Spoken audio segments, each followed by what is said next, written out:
más de 100 millones de discos vendidos, una de las bandas más icónicas y reconocibles del planeta. Más de 40 años de giras mundiales sin precedentes y casi 50 años de carrera hacen de Kiss una de las bandas más influyentes de la historia del rock. Super Bowl, Juegos Olímpicos y excelentes álbumes respaldan el legado de una banda que ha sobrevivido a pesar de todo. Siempre en actividad y con constante trabajo, hoy analizamos su espectacular carrera. La historia de Kiss comienza con la formación de Wicked Lester, una banda neoyorquina liderada por Gene Simmons y Paul Stanley. La banda era una ecléctica mezcla de estilos musicales y nunca logró ningún éxito.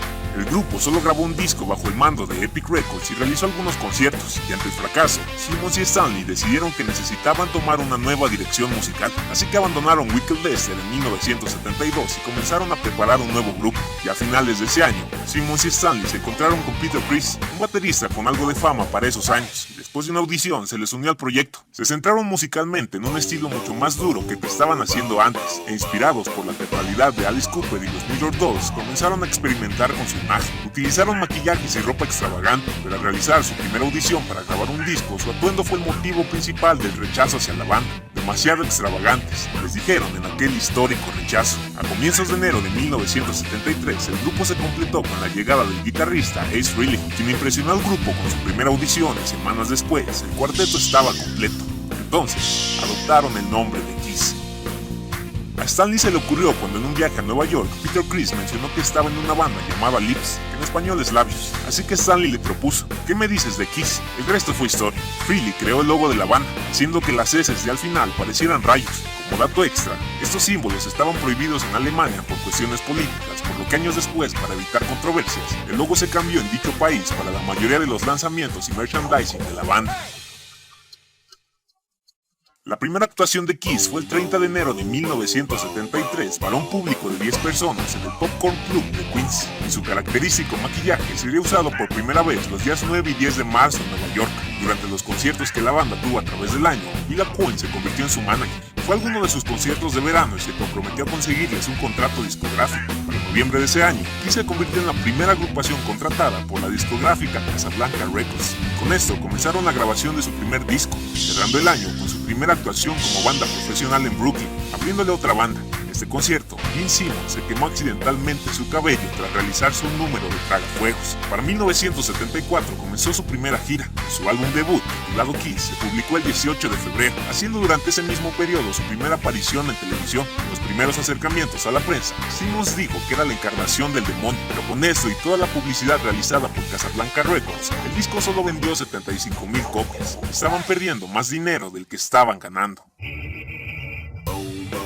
Mientras estaban de gira, los miembros de la banda pararon en Los Ángeles en agosto de 1974 para grabar su segundo álbum, Hotter Than Hell, al cual no le fue nada bien. El disco solo alcanzó el puesto número 100 en el Billboard. Ante el fracaso, la banda se vio obligada a dejar de girar para grabar un nuevo trabajo, cambiando el sonido sucio y distorsionado por uno más limpio y pop. Dress to Kill se lanzó el 19 de marzo de 1975 y tuvo una mejor acogida entre los discos, el cual fue mucho más exitoso que los dos previos. El álbum contenía la canción que más tarde se convertiría en una insignia de la banda. No podemos pensar en otro tema tan emblemático como este.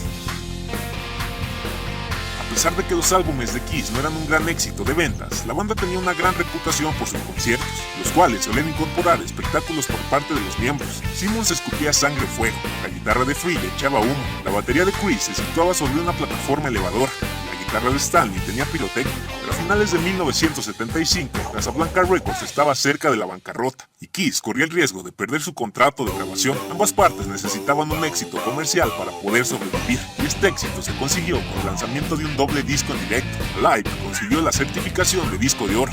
Incluye el primer sencillo de Kiss en alcanzar el top 20. Una versión en vivo de Rock and Roll All Night fue un éxito impresionante. Esta fue la primera versión de la canción en incluir un solo de guitarra y sustituyó a la edición original de estudio como la grabación definitiva. El éxito del disco hizo a la banda dar un salto importante y también salvó a Casablanca. Después de esto vino Destroyer, el cual incluyó una producción más limpia que sus antecesores, una orquesta, un coro y numerosos efectos de sonido. Consiguió otro disco de oro, pero salió rápido de las listas. No fue hasta que la balada Beth comenzó a tener repercusión en la radio cuando el disco volvió a la cima. Mientras tanto, el sencillo alcanzó el puesto 7 y los llevó al disco de platino. Después de aquí, algunos premios empezaron a llegar y su reputación aumentó considerablemente.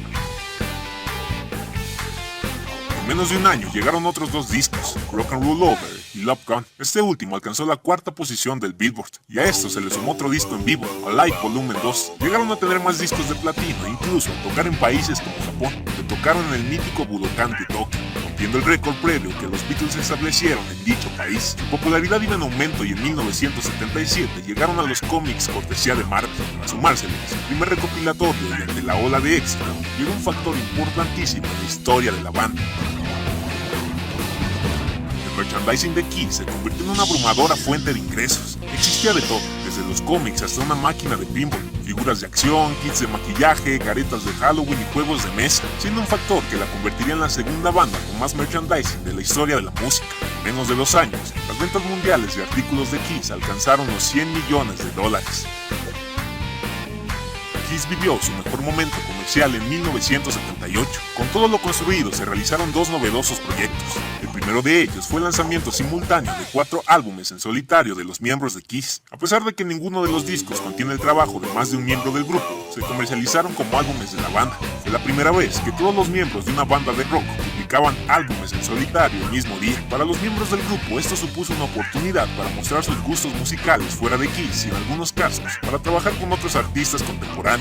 Los trabajos de Stanley y Frehley continuaban con el estilo del hard rock practicado por Kiss, mientras que el álbum de Chris estaba lleno de baladas cercanas al rock and blues. Simmons fue el más ecléctico de los 4. Su álbum contenía canciones de hard rock, pop y baladas, y contaba con colaboraciones de renombre. Al lanzarse los discos, todos alcanzaron el top 50 de Billboard, y de los álbumes en solitario, el de Frehley fue el más exitoso, pero aún así el margen de diferencia no era tan grande entre los otros 3. El segundo proyecto del año era que la banda apareciera en un largometraje para consolidar su imagen de superhéroes. El rodaje comenzó en la primavera, aunque el proyecto se propuso como una mezcla entre Hard Day's Night y Star Wars. El resultado final quedó muy alejado de las expectativas. El guión sufrió varios cambios y la frustración de la banda aumentó durante la filmación. El producto final, titulado Kiss Meets The Phantom of the Park, se estrenó en la NBC el 28 de octubre de 1978, y a pesar de las pésimas críticas, fue uno de los telefilmes más vistos del año. Años después, la banda mostró arrepentimiento por el proyecto, la cual los hacía parecer más payasos que superhéroes.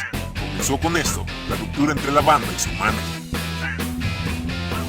En 1979 llegó Dynasty y fue platino, influenciado por la música disco y tocado por el baterista de sesión Anton Fick en casi todas las canciones. Esto mientras que Chris se recuperaba de un accidente automovilístico. Entre el éxito, se planteó la creación de un parque de diversiones llamado Kiss World, pero se abandonaron por los altos costos. Al final de la gira del álbum, las tensiones entre Chris y los otros miembros del grupo se encontraban en su punto más alto. Su habilidad con la batería había disminuido notablemente. El último concierto de la gira fue también el último para Chris.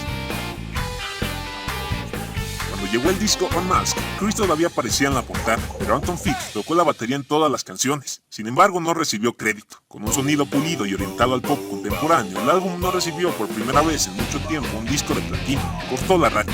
Semanas después, Chris hizo oficial su salida. Fick entonces sería el nuevo baterista, pero después los integrantes se echaron para atrás y contrataron a Eric Carr, caracterizado con el maquillaje de Fox. Debutó en directo el 25 de julio de 1980 en Nueva York. Cuando llegó Music from the Altar, la prensa creyó que sería un regreso de Kiss a su estilo tradicional, pero en cambio resultó ser un trabajo conceptual con cuernos medievales, secciones de cuerdas, arpas y sintetizadores. El disco se presentó como la banda sonora de una película que no se realizó hasta 30 años más tarde. Para empeorar las cosas, después de haber recibido una respuesta negativa por parte de su discográfica, Kiss alteró el orden de las canciones en la mayoría de los países para enfatizar los sencillos potenciales que garantizaban a los oyentes la imposibilidad de entender una historia ya de por sí confusa. Una vez publicado, la reacción de los aficionados fue dura, y ante el fracaso, Kiss solo realizó 3 actuaciones para promocionar el álbum. Del otro lado, Frehley, con el pasar de los meses, comenzaba a frustrarse. La salida de Chris a menudo estaba en minoría contra las decisiones de Simmons y Stanley. En junio, anunció a sus compañeros su salida, aunque no sería oficial hasta el año siguiente. Kiss, al no tener guitarrista principal, utilizó un grupo distinto de guitarristas para grabar el próximo disco. Y a partir de aquí, los puestos de guitarrista y baterista cambiarían a través de los años. La gira promocional de Creatures of the Night fue un fracaso en Norteamérica, con varias actuaciones canceladas, pero no así en Brasil. The Kiss realizó 3 conciertos ante la mayor audiencia de su historia, en los estadios Maracaná, Mineirão y Morumbi, siendo este último el que albergaría la última actuación de Kiss con maquillaje, claro, hasta la reunión de 1996, siendo el mítico concierto el 25 de junio de 1983. Para 1983, Kiss dejó Casablanca y firmó un contrato con Mercury Records. Los problemas con el nuevo guitarrista, Billy Pilsen, habían aumentado y la banda lo despidió, pero después volvieron a contratarlo para la grabación de su siguiente disco, debido a que no se pudo encontrar un nuevo guitarrista en tan poco tiempo. En ese mismo periodo, los miembros de Kiss habían tomado la decisión de abandonar sus maquillajes y sus características vestimentas. La primera aparición de Kiss en maquillaje fue el 18 de septiembre de 1983 en MTV, y coincidió con el estreno del video de la canción Lick It Up. El álbum homónimo salió a la venta 5 días más tarde, y su gira promocional comenzó en Lisboa, Portugal, el 11 de octubre de 1983, siendo la novedad la ausencia del maquillaje. Después vino otro cambio de guitarrista. El álbum Any No Lie se convirtió en su disco más vendido de la década. Sin embargo, durante uno de los ensayos de la gira, Seth Young, el nuevo guitarrista, sufrió una parálisis en la mano y se le diagnosticó una artritis reactiva. Debido a este problema, la banda se vio obligada a despedirlo en diciembre. Su sustituto fue Bruce Kulick, que había participado en el disco, siendo el cuarto guitarrista líder de Kiss en menos de 3 años. Aunque él lograría estar en la banda durante 12, nunca llegó a usar ninguno de los característicos maquillajes de la banda. Su siguiente disco, Asylum, se publicó el 16 de septiembre de 1985.